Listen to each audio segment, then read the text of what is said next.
مجھے اپنی زندگی کا حل نہیں نکالنا، اے خداوند مجھے تیری پیروی کرنا ہے، مجھے صرف روح القدس کی رہنمائی اور یسوع کو خداوند بنانے کی ضرورت ہے، لیکن یہ ایک عمل ہے جس سے ہمیں ایک طرح سے گزرنا ہوگا، اور ہم اسی کی بات کرنے والے ہیں۔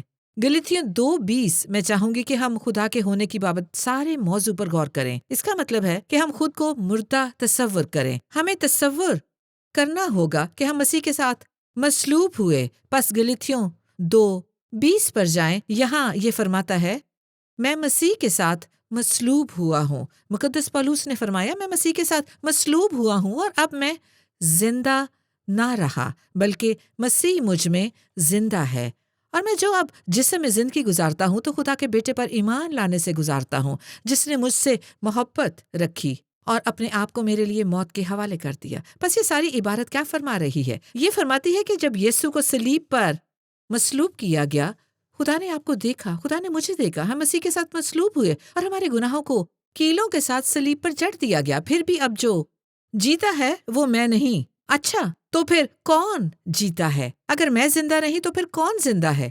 یسوع میرے اندر زندہ ہے۔ میں مصلوب ہو چکا۔ مصلوب ہونے کا مطلب واقعی مر جانا ہے۔ اب ہم مسیح میں نئے مخلوق ہیں۔ پرانا انسان مر چکا، آپ کا پرانا وجود جاتا رہا، مر گیا۔ اب آپ مسیح میں نئے انسان ہیں، تو پھر اس کی بابت بہت سوچ بچار کرنا چاہیے، اور زندگی کی بہت سی باتوں میں اس کے اثرات نہیں، میری اس کی بابت کوئی رائے نہیں۔ آپ کو پتا ہے کہ دوسرے لفظوں میں، اگر میں یہاں بہت ہی فاسد نہ بنوں، لیکن میرا مطلب ہے کہ اگر آپ کبھی جنازے پر گئے ہوں تو آپ کفنائے گئے شخص کا مضحکہ اڑا سکتے ہیں، اسے کوئی پرواہ نہیں، یہ اس پر اثر انداز نہیں ہوتا، کیونکہ وہ مر چکا ہے، وہ دنیا کی چیزوں کے لیے مر چکا ہے، وہ بے عزتی کے لیے مر چکا ہے، وہ دوسروں کی رائے کے لیے مر چکا ہے، وہ بہت سی چیزوں کے لیے مر چکا ہے۔ در حقیقت اب وہ واقعی خدا کے لیے زندہ ہیں، وہ خدا کے ساتھ آسمان پر ہیں، اور یہ وہ تصویر ہے جو ہماری ہونی چاہیے۔ ضرور ہے کہ ہم دوسروں کے لیے مر چکے ہوں، لیکن بدقسمتی سے بہت سے مسیحوں کی جلد بہت پتلی ہے، ہماری کھال بہت پتلی ہے، ہم بڑی آسانی سے ناراض ہو جاتے ہیں، ہر طرح کی چیزوں پر ہماری رائے ہوتی ہے، لیکن ایک مردہ ایسا نہیں ہوتا۔ کیا ہے؟ دل کو لگی ہے؟ کیا آپ اب بھی موجود ہیں؟ کیا چینل بدل تو نہیں لیا؟ آئیے ایک اور پہلو کی طرف دیکھیے، مجھے چھوڑ کر نہ جائیں، ابھی مجھے نہ چھوڑیں، ابھی تو ہم آغاز کر رہے ہیں۔ کچھ اور دیکھیے، مقدس یوحنا 12 باب میں بات کرنا چاہتی ہوں۔ یہ موت اور جی اٹھنے کا قانون ہے۔ یہ خیال کہ ہمیں خود کو مردہ تصور کرنا چاہیے ایک قانون ہے، ٹھیک ہے؟ اگر آپ ایک وفادار مسیحی زندگی، اگر آپ ایک شادمان مسیحی زندگی، اگر آپ خدا کی خدمت کرتے ہوئے بامقصد اور بار آور زندگی گزارنا چاہتے ہیں، اور مقدس یوحنا 12 میں ہم دیکھتے ہیں کہ یسوع نے اس کی بابت کلام کیا ہے۔ اس نے فرمایا میں تم سے سچ کہتا ہوں کہ جب تک گیہوں کا دانہ زمین پر گر کر مر نہیں جاتا اکیلا رہتا ہے، لیکن جب مر جاتا ہے تو بہت سا پھل لاتا ہے۔ یہاں یسوع ہمیں یہ تشبیہ اور استعارہ دے کر وضاحت فرماتا ہے، جو اپنی جان کو عزیز رکھتا ہے وہ اسے کھو دیتا ہے، اور جو دنیا میں اپنی جان سے عداوت رکھتا ہے وہ اسے ہمیشہ کی زندگی کے لیے محفوظ رکھے گا۔ اگر کوئی شخص میری خدمت کرے، یسوع نے فرمایا، تو میرے پیچھے ہو لے، جہاں میں ہوں وہاں میرا خادم بھی ہوگا۔ اگر کوئی میری خدمت کرے تو باپ اس کی عزت کرے گا۔ یہاں پر ایک بڑا اصول ہے۔ یسوع موت کے متعلق فرما رہا ہے، یہ موت اور قیامت کا قانون۔ وہ ایک ایسے عمل کو بیان فرماتا ہے جو ہم سب کے ساتھ ہونے والا ہے۔ واقعی اگر ہم ہونے دیں تو یہ یسوع کے ساتھ ہوا، یہ مقدس موسیٰ کے لیے ہوا، یہ مقدس پولوس کے لیے ہوا۔ اور اگر آپ خدا میں ایک بڑی زندگی گزارنا اور فرق پیدا کرنا چاہتے ہیں تو یہ آپ کی زندگی کے لیے ہونے والا ہے، اور جتنا زیادہ ہم تعاون کریں گے اتنا ہی زیادہ ہم اچھے رہیں گے۔ یہ عمل کیا ہے؟ وہ فرماتا ہے کہ جب تک گیہوں کا دانہ زمین پر گر کر مر نہیں جاتا اکیلا رہتا ہے۔ وہ دانہ گیہوں کے تھیلے میں ایک بیج ہے، لیکن جب وہ زمین پر گر کر مر جاتا ہے، جب آپ زمین میں بیج بوتے ہیں تو کیا ہوتا ہے؟ جب بیج گندگی میں اترتا ہے تو کیا ہوتا ہے؟ آپ میں سے وہ لوگ جنہوں نے دوسری جماعت میں یا ابتدائی اسکول میں یہ تجربہ کیا ہے انہیں یاد ہوگا، آپ گیلے کاغذ کے تولیے میں کچھ بیج رکھتے ہیں، شاید وہ لوبیے کے بیج ہوں، جیسا کہ وہ زمین میں جا رہے ہوں۔ تو جب یہ بیج زمین میں ہو تو کیا ہوتا ہے؟ یہ مر جاتا ہے، بیرونی خول گلنا شروع ہو جاتا ہے، وہ گل جاتا ہے، وہ گرتا ہے تاکہ اس کے اندر کا بیج